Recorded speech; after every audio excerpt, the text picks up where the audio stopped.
భక్తులారా, మనం అనుభవించే కష్టాలు, మనల్ని వెంటాడే దరిద్రం కేవలం మన కర్మ వల్లనో లేదా మన చేతకానితనం వల్లనో వస్తుందని అనుకుంటే అది మన పొరపాటే.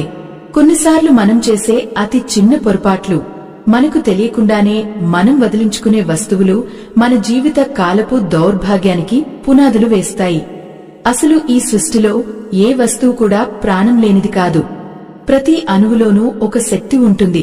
ముఖ్యంగా మనం నిత్యం ధరించే పాదరక్షల్లో మన శరీరంలోని ప్రతికూల శక్తి అంతా నిక్షిప్తమే ఉంటుంది. అటువంటి పాదరక్షలను మనం ఎలా పరేస్తున్నాం, ఎక్కడ విడిచిపెడుతున్నాం అనే దానిపైనే మన ఇంటి మహాలక్ష్మి తిష్ట వేస్తుందా లేదా అలక్ష్మి ప్రవేశిస్తుందా అనేది ఆధారపడి ఉంటుంది.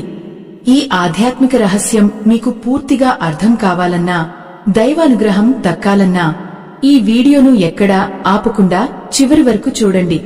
అది ఒక మారుమూల గ్రామం.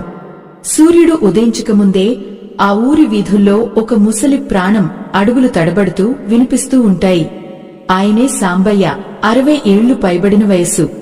ముఖం నిండా కష్టాల ముడతలు, కళ్లలో ఎప్పటికీ ఆరని ఒక వేదన.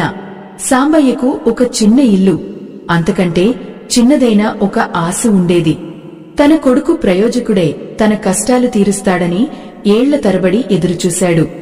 కాని విధి ఎంత విచిత్రమైనది అంటే, ఆయన ఎంత కష్టపడినా ఆ ఇంట్లో దరిద్రం మాత్రం అంగుళం కూడా కదలడం లేదు. పొద్దున్నే లేచి కూలి పనులకు వెళ్తాడు.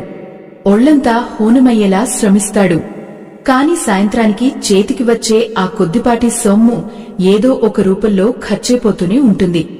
ఇంట్లో ఎప్పుడూ ఎవరో ఒకరికి అనారోగ్యం లేదా అనుకోని నష్టం. అసలు తన జీవితం ఎందుకు ఇలా తయారైందో సాంబయ్యకు అర్థం కాక కుమిలిపోయేవాడు. ఒకరోజు మండుటెండలో సాంబయ్య పని ముగించుకుని ఇంటికి వస్తున్నాడు. ఆ వేడికి భూమి సెగలు గక్కుతోంది. ఆయన కాళ్లకు ఉన్న చెప్పులు అరిగిపోయి అక్కడక్కడ తెగిపోయి ఉన్నాయి. అవి చెప్పులు కావు, సాంబయ్య పడిన కష్టానికి సాక్ష్యాలు. ఆ చెప్పులను చూస్తే ఎవరికైనా జాలి కలుగుతుంది.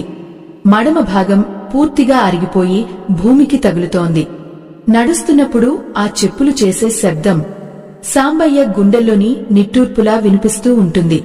అయ్యో, ఒక్క జత కొత్త చెప్పులు కొనుక్కోవడానికి కూడా ఆయన దగ్గర చిల్లిగవ్వలేని పరిస్థితి. ఆ పాత చెప్పులనే కుట్టించుకుని ముక్కలు